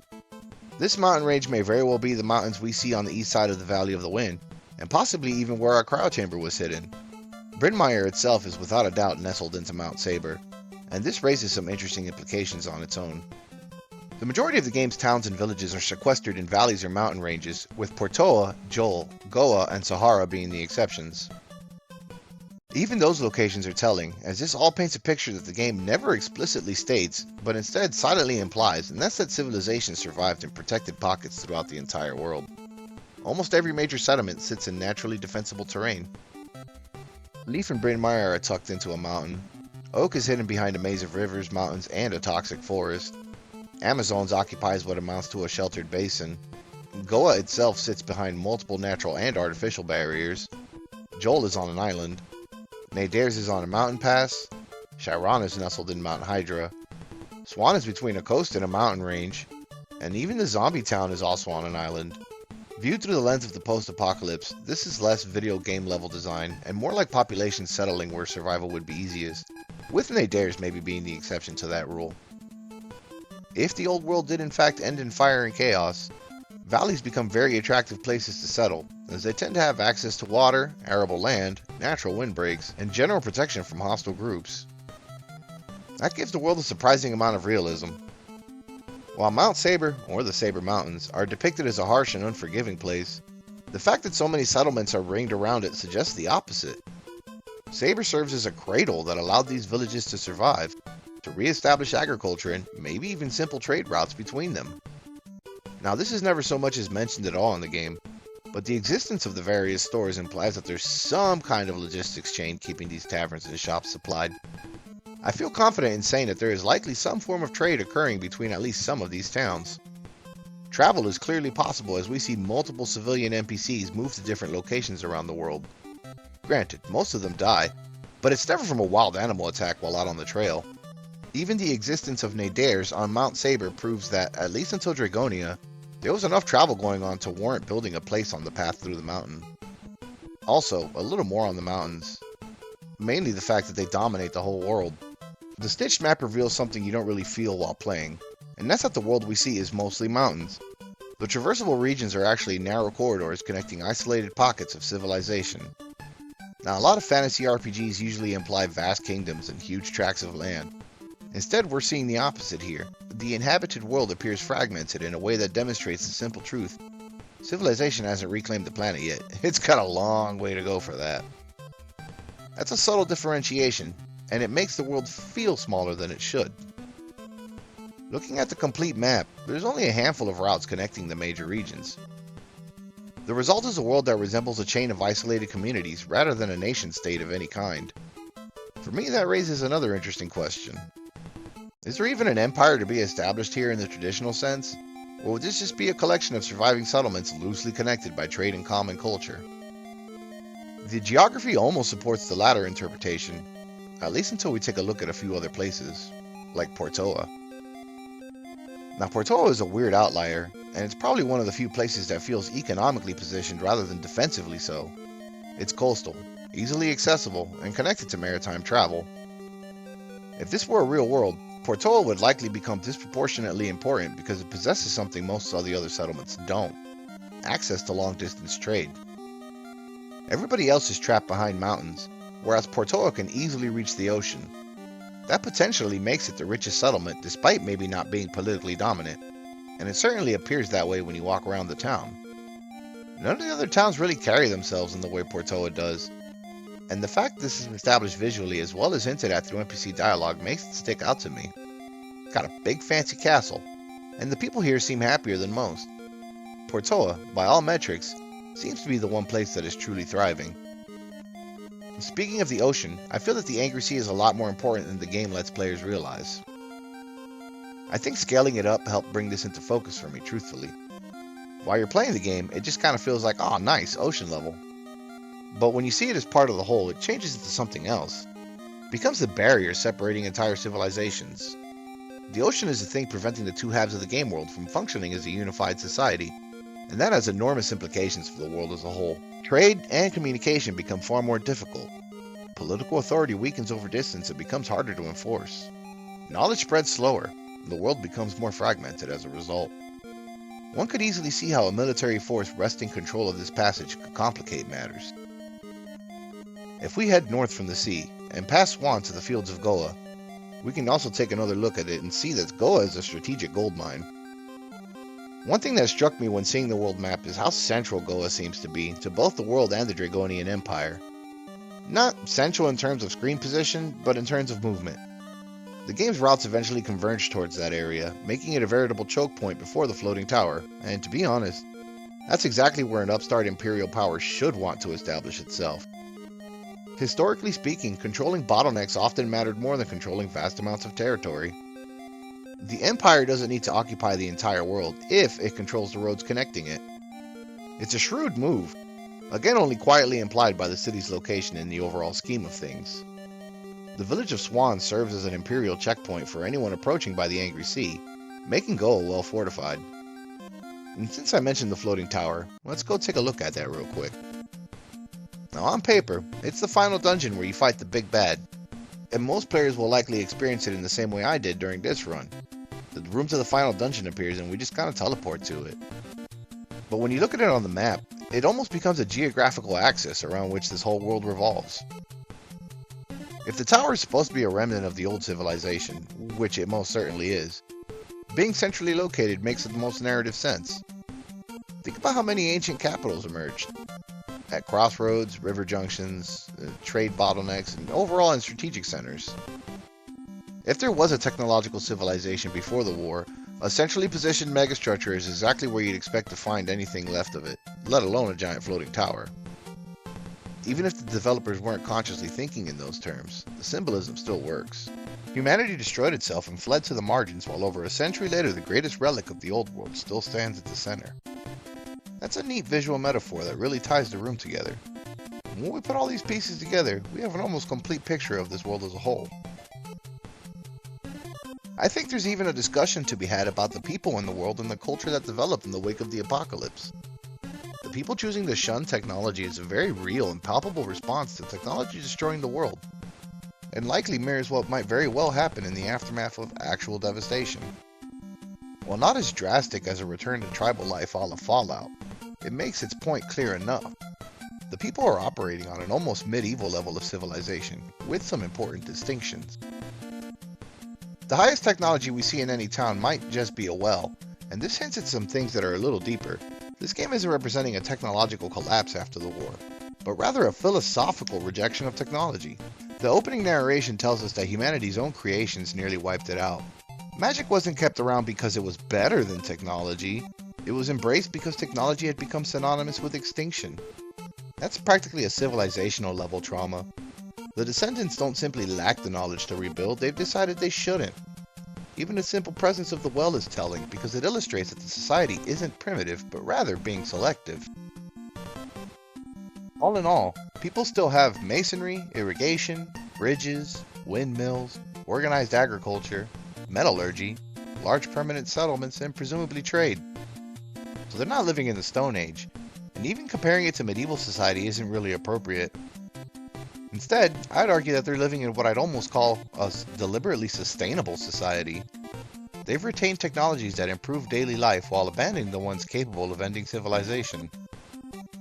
That's a much more nuanced picture than everyone forgot how a machine worked. That also makes the Empire a little more compelling as a byproduct. The Empire isn't just the bad guys, it's effectively enforcing the stance that humanity's old path should be reclaimed by any means necessary. So the conflict isn't simply good kingdom versus evil empire. It becomes, should humanity once again pursue the power that destroyed it. And that's a surprisingly mature conflict for an NES game. I could wrap it up by saying that Crystalis was ahead of its time, but that feels insufficient, even if it's true. Crystalis isn't memorable because it's an early Zelda-like, but rather it's memorable because seemingly every part of its design, from its geography and world building to its mechanics and themes, serves the same central idea: humanity trying to build a better world after nearly destroying itself. The game doesn't just let you save the world. It lets you look at and ask a weird and deeper question. What does a post-apocalypse look like? It's not a question many games in 1990 were even attempting to answer, and it's one that makes Crystalis surprisingly fresh to revisit today. With times being what they are currently, it's nice to have played a game with a solid message of hope. I really enjoyed visiting this again, and taking time to analyze this game with this set of eyes was enlightening in a way that surprised me. I went into this wanting to make a quick video on Crystalis, and it became an almost 17,000 word behemoth. I don't know who on earth would have made it this far, but if you did, I thank you. This one was a little different, and making a low-rent map like this really opened some interesting doors for me, and I'm probably going to do this again sometime. I stitched this map together because I thought it would make the geography easier to show. Instead, it made me realize I've been looking at this game the wrong way for decades. Once I could see the world all at once, it stopped looking like a collection of levels and started looking like a real place that started to make sense. There's a poetic irony here that's not lost on me. Crystalis, in some ways, is about rediscovering the forgotten world that came before. And this video ended up becoming about rediscovering the world the developers quietly built, hidden in plain sight in front of me, for almost 3 decades. And it's a sort of parallel I can't really plan for. It just kind of happens. Anyways, I'm spent. This was a lot. I'm out of here. Take care of yourselves, and each other. Please. Until next time. Oh, and just for you, a new outro. Yes, you. You know who you are.